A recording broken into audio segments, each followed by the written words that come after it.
With the traslasyon just days away, security and emergency teams are stepping up preparations in Quiapo, where thousands of devotees are expected to gather. Let's get the latest from Mobile Journal, Francis Rivera. Francis, kamusta dyan? Angela and Diego, patuloy pa rin yung pagdagsa ng mga depoto ng Nazareno dito sa Quiapo, at kakatapos nga lang ng isinagawang misa na pinangunahan ni Reverend Father Ferdinand Fajardo. At ngayon maikot ko kayo kasi ngayon ay patuloy din yung ginagawang preparation ng mga volunteers na naandito, katulad na nga lang ng repaint nitong mga gusali dito sa paligid ng Plaza Miranda.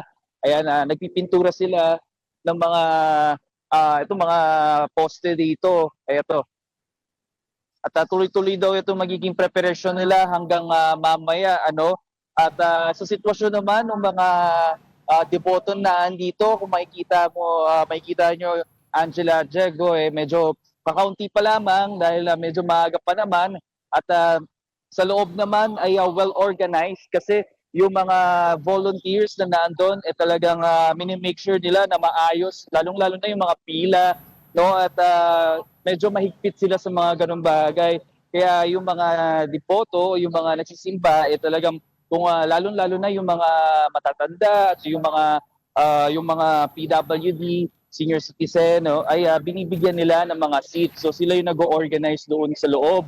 Dito naman, no, police visibility naman, Diego, Angela, andito sila, no, naka-standby sila dito. At bukod nga dito, may rumoronda rin dun sa may kapilang site nitong Quiapo Church. At isa rin dito, Angelo and Diego, yung Villalobos Street, medyo malinis na.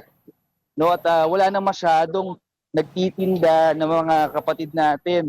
So talagang nilinis na rin yung mga Manila LGU, yung buong kahabaan nitong Villalobos dito, no, papasok dito sa may Quiapo Church.